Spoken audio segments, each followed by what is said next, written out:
united to confirm me in this belief.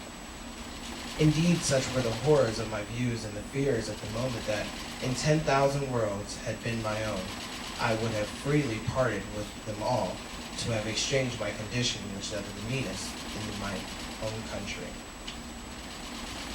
I could not help expressing my fears and apprehensions to some of my countrymen. I had asked if these people had no country, but lived in this hollow place, the ship. They told me they did not, but came from a distant one. Then, said I, how comes it in all our country we never heard of them?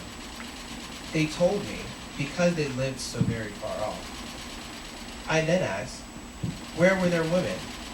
Had they any like themselves? I was told they had. And why, said I, do we not see them? They answered, because they were left behind. I asked how the ship could go. They told me they could not tell, but that there were cloths put upon the mast by the help of the ropes I saw, and that the vessel went on, and the white men had some spell or magic they put in the water when they liked in order to stop the vessel. I was exceedingly amazed at this account, and really thought they were spirits.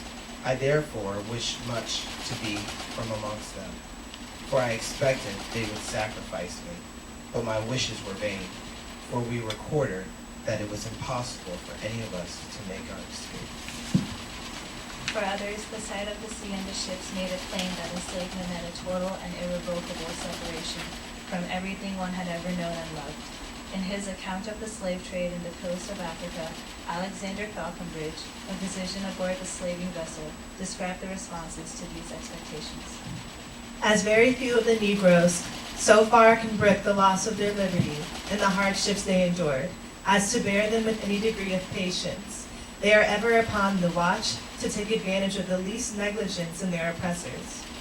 Insurrections are frequently like the consequence, which are seldom suppressed without much bloodshed. They are likewise always ready to seize every opportunity for committing some act of desperation to free themselves from their miserable states, and notwithstanding the restraints under which they are laid, they often succeed. A young female Negro falling into a desponding way, it was judged necessary, in order to attempt her recovery, to send her on shore, to the hut of one of the black traders.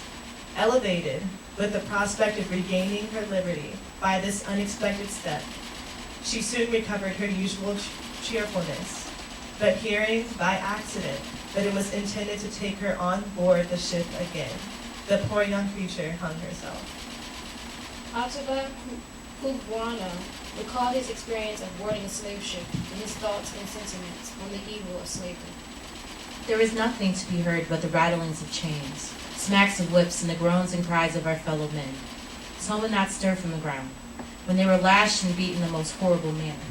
I have forgot the name of this infernal fort, but we were taken in the ship that came from us, to another that was ready to sail from Cape Coast. When we were put on the ship, we saw several black merchants coming on board. We were drawn all into our holes, and not suffered to speak to any of them. In this situation we continued several days in sight of our native land. Many slaving vessels were given in the names of women, some coarse, some common,